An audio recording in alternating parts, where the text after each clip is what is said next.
Wow. Bad news. Breaking news.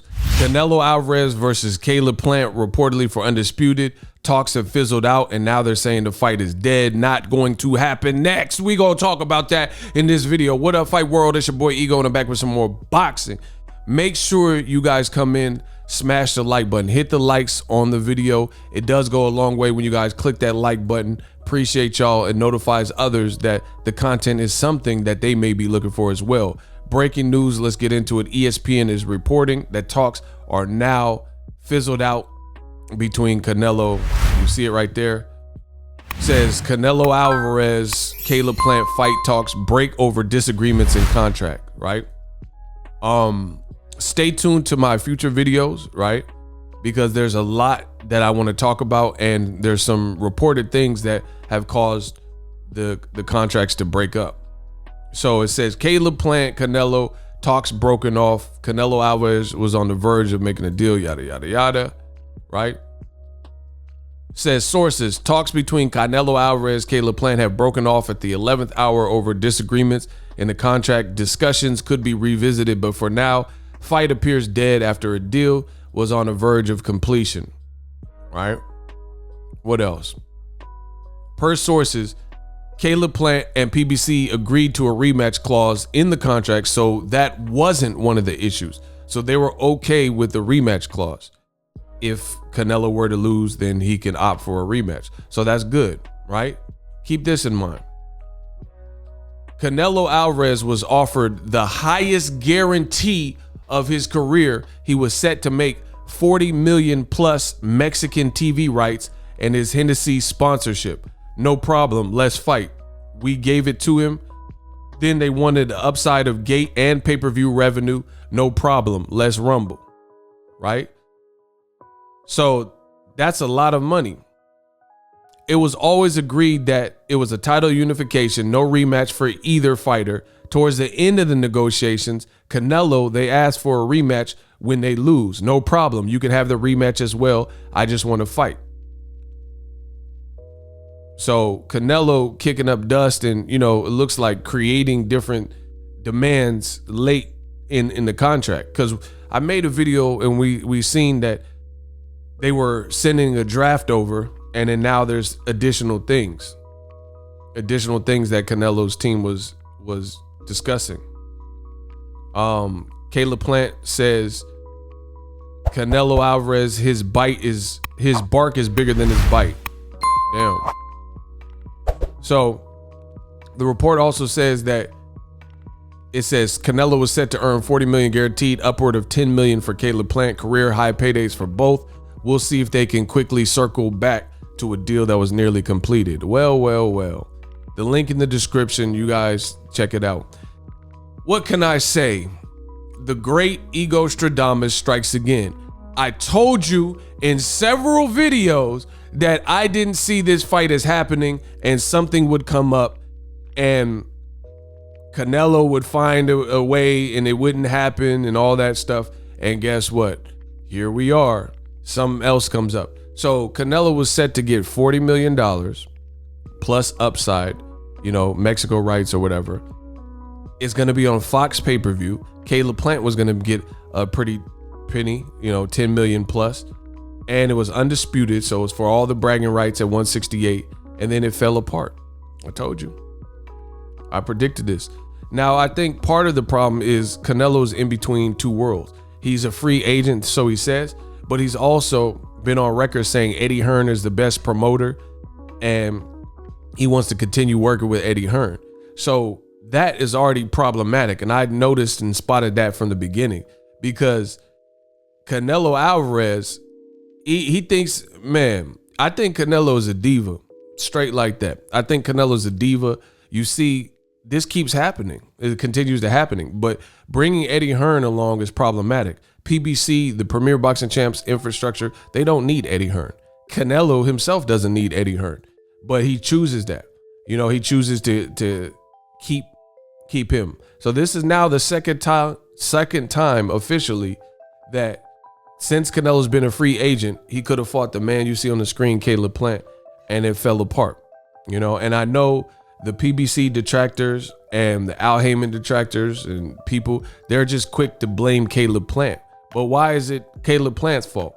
He played the role of the B side. I see people saying stupid stuff in the comment section like Canelo's the A side. They were treating him like the A side. They were going to give him 40 million and Caleb Plant was going to get about what Danny Jacobs and Kovalev got. So by all intents and purposes, it's apparent Canelo was the getting the lion's share of money and he was the A side. So that wasn't the reason. And you know, to me, Canelo, I think I don't know, maybe he doesn't want the risk. I tell you, it's certain styles. Canelo wants to keep fighting European, Eastern European, Turkish fighters and stuff like that. Caleb Plant has an American style. You know, some would even say Caleb Plant fights like a brother, like a black fighter, you know, if we're stereotyping styles, but he for sure has an American style. I told you that I thought Caleb Plant was more of a threat to Canelo than Billy Joe Saunders. A lot of people agreed, but there were some people who disagreed and they can't see it because a lot of people don't know boxing. They know emotion and stuff. Caleb Plant, I think he's better and he has more of a style that I think can compete. He's faster than Billy Joe Saunders. I think he hits harder than Billy Joe Saunders. He has footwork. He has better wins at 168 than Billy Joe Saunders. If I pull up Billy Joe Saunders' performances at 168 before he fought Canelo, you wouldn't recognize these names. And that's just the reality. Caleb Plant beat even this Fanes Butt dude. This Fanes Butt dude was all right. He wasn't bad. He just wasn't on Caleb Plant's level. To me, he was solid. But most importantly, guys like Jose Uzcategui, right? So more Canelo games. Canelo is in bed with Eddie Hearn and DAZN. That would have been a detrimental blow if DAZN were to lose Canelo Alvarez. And I think what it boils down to is Canelo is really being spoiled by the DAZN nonsensical, non-sustainable pay scale. So what I mean is this: Canelo gets crazy money, and he's been getting good money and crazy money from DAZN for fights that no one else would pay him that money for. I firmly believe that. Like fights like Yildirim, whatever he got was probably nice and crazy. PBC wouldn't have given him that much for Yildirim. HBO, when they were in boxing, they wouldn't guarantee him all that money to fight a guy like Yildirim because they know. But for whatever reason, DAZN is just floating cash, and that's what it is. And I think that has led to true complacency. Canelo's buying yachts and golfing and stuff. So he knows on DAZN he can make crazy money without having to fight a crazy opponent. That's why when Canelo, PBC initially offered a 3-fight deal, and Canelo didn't want that. He was looking more for a single fight deal. And I think part of that's because he knows if he fights on PBC, you're going to have to fight the best that they have available more often than not. That's the truth. So most people would surmise that if he did the 3-fight deal, you would have to fight Caleb Plant. That would be the introductory fight. You get past him, maybe do a rematch depending on what the fight is, but you would probably have to fight either David Benavidez or Jermall Charlo at some point within those 3 fights. They're not going to just allow you to fight Yildrims and Rocky Fieldings of the world and Amir Khans and pay you crazy money. So, like I said, I predicted this. It's not a surprise to me. I told you it wouldn't happen. I see people picking sides. I told you that was going to happen too. Just like the Tyson Fury, Anthony Joshua fallout. Look at the common denominator, Eddie Hearn. Eddie Hearn and Tyson Fury and Anthony Joshua saga, then they don't produce. They said, 1 more week, mate. Same thing. We were hearing negotiations were going on and on for a possible Caleb Plant undisputed. People had just seen a great undisputed fight with Charlo and Castaño, so people got hyped up like, yeah, this is going to be a great fight. I told you I'm not getting hyped up because I knew the politics. I knew the politics would kick in and come into play, and that's what it looks like it did. But you have to ask these strong questions. Some people are like, oh, how could you blame Canelo? Look at the patterns. Canelo Alvarez said he wanted to be undisputed at 160. That was his words. he went away towards that by fighting Danny Jacobs. But then somewhere along the line, he got to a point where he needed one more belt. He would have to fight Demetrius Andrade, the guy he fronted off when Andrade crashed his last fight press conference against Billy Joe Saunders, who you see on the screen. He was like, payday, you want payday. I know that, right? And he said, get the out of here, all that whole sequence. And then he says, you're a horrible fighter. He kept saying he was horrible and he would never fight him and stuff like that. Now you see why he wasn't undisputed at 160. Then after saying he wanted to be undisputed at 160, Canelo switched gears, moved up to 175, a feat that nobody asked him to even do, to fight a washed Kovalev, who was coming off a quick turnaround and a tough fight with Anthony Yard. Now at 168, he's one click away, one belt away from being undisputed, and it's the same shenanigans.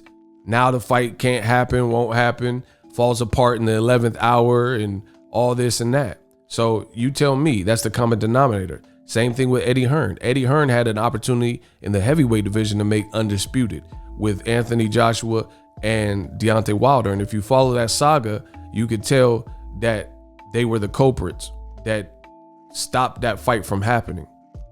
So Joshua Wilder, when they were both undefeated, could have fought for undisputed, but they were lowballing Wilder, offering him 12 million, this and that, then turned down 50 million, the amount of money that Joshua asked for, right?